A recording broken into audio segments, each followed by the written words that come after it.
السلام علیکم۔ آج کی اس ویڈیو میں آپ کو 5 ایسے الفاظ بتائے جائیں گے جو صرف اسپینش لوگ ہی اکثر بولتے ہیں۔ ان الفاظ کو کیوں استعمال کیا جاتا ہے اور ان کا مطلب کیا ہوتا ہے، آپ کو ساری معلومات دی جائیں گی۔ ان الفاظ کا معنی شاید آپ کو ٹرانسلیٹر صحیح طور پر نہ بتا پائیں، اور آپ یہ الفاظ کسی اسپینش اسپیکر سے سن لیں تو آپ سمجھ جائیں گے کہ وہ کس بارے میں بات کر رہا ہے۔ تو ہمارے پاس پہلا لفظ ہے، ایکچولی 2 الفاظ ہیں، یعنی کہ دونوں کا ایک ہی جوڑا بنا ہوا ہے، اور لفظ ہے باجا تیلا۔ باجا تیلا، اس لفظ کا مطلب ہوتا ہے یہ ناممکن ہے، اور یہ لفظ استعمال کیا جاتا ہے جب آپ کسی کے ساتھ بات چیت کر رہے ہیں اور آپ اس کے ساتھ متفق نہ ہو پا رہے ہوں کسی چیز کے اوپر۔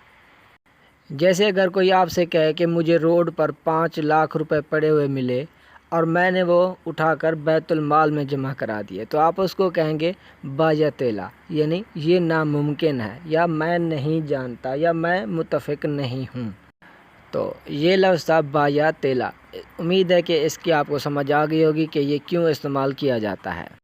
اور دوسرے نمبر پر ہمارے پاس لفظ ہے، وہ ہے ان پلان۔ ان پلان، اس کا کوئی خاص مطلب تو نہیں، مگر یہ لفظ استعمال ہوتا ہے جب ہم کسی کو کوئی مثال دینا چاہتے ہوں، جیسے اردو میں ہم کہتے ہیں مثلاً، مثال کے طور پر، اور جیسے وغیرہ۔ تو ان پلان مطلب مثلاً یا مثال کے طور پر یا جیسے، یہ استعمال ہوتا ہے بات چیت کے دوران جب کوئی مثال دینے والا ہو کوئی آدمی۔ ویسے عموماً پر ایگزامپل کا لفظ بھی استعمال ہوتا ہے مثال دینے کے لیے، اس کا مطلب بھی ایسا ہوتا ہے مثال کے طور پر۔ تو اس لفظ کو تو ہر کوئی جانتا ہے، لیکن ان پلان یہ ایک ایسا لفظ ہے جو آپ نے اکثر طور پر نہ سنا ہو کسی عام آدمی سے، لیکن کبھی نہ کہیں آپ سن بھی سکتے ہیں کسی اسپینش اسپیکر سے۔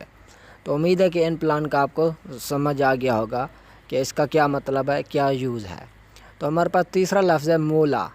مولا، یہ لفظ تب بولا جاتا ہے جب ہم کوئی بہترین چیز پالیں اور وہ ہمیں پسند بھی ہو، یعنی اس لفظ کا مطلب ہوگا مجھے پسند ہے، یا میں اسے لائک کرتا ہوں، یہ مجھے پسند ہے، اچھی لگتی ہے۔